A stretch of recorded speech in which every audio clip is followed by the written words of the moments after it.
Netaji Nagar colony నూతన కార్యవర్గ సమావేశానికి ముఖ్య అతిథులుగా విచ్చేసిన మాజీ చైర్మన్ చంద్రారెడ్డి గారికి, అలానే మాజీ వైస్ చైర్మన్ మల్లేష్ యాదవ్ గారికి, మాజీ కౌన్సిలర్లు వెంకటరెడ్డి గారికి, సుమిత్ర సురేష్ గారికి, అలానే పక్క కాలనీ ప్రెసిడెంట్ శ్రీనివాసరెడ్డి గారికి, అలానే మామిడి జంగారెడ్డి గారికి, మాజీ అధ్యక్షుడు శ్రీధర్ గారికి, నూతనంగా అధ్యక్షుడైన మన కుమార్ గారికి, అలానే వైస్ ప్రెసిడెంట్ శ్రీనివాసరెడ్డి గారికి, అలానే నూతన కార్యవర్గ సభ్యులందరికీ నేను ధన్యవాదాలు తెలుపుతా ఉన్నాను.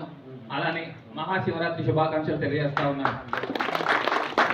నేను కాలనీకి చాలాసార్లు రావడం జరిగింది, నన్ను ఆహ్వానించడం జరిగింది, నా ఇంటికాడికి వచ్చి నన్ను పిలిచినప్పుడు నేను రావడం జరిగింది. కాలనీలో సమస్యలు ఉన్నాయని చెప్పడం జరిగింది.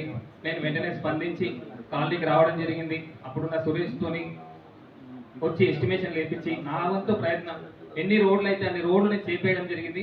దురదృష్టవశాతం సురేష్ అనే వ్యక్తి ఏసీబీ రైడ్లో దొరికి కొన్ని వర్క్లు పెండింగ్లో పడ్డాయి. అయినా కానీ తర్వాత మళ్ళీ ఇంకో కొత్త డీ రావడం జరిగింది. మనకు సంతోష్ గారు కూడా మన రాజు చాలా అన్ని కాలనీలు నాగారంలో, మీ కాలనీ కాదు నాగారం మొత్తం బాగా విస్తృత పర్యటన చేసి కాలనీలో ఉన్న రోడ్లు డ్రైనేజీలు ఏమున్నా కాంగ్రెస్ పార్టీ నూతనంగా ఏర్పడిన ప్రభుత్వంలో చాలా రోడ్లు గతం కదా రేపొద్దున ఇంకేం ప్రాబ్లం ఉన్నా కాలనీలో మీ అందరూ ఏకతాటిపై ఉండి కాలనీలో రాజకీయాలు తీసుకోకుండా అందరు ఇప్పుడు మంచిగా శుభపరిణామం ఏమిందంటే ఏకగ్రీవం. ఇలానే అన్ని కాలనీలు అయితే బాగుంటుందని నా ఒపీనియన్.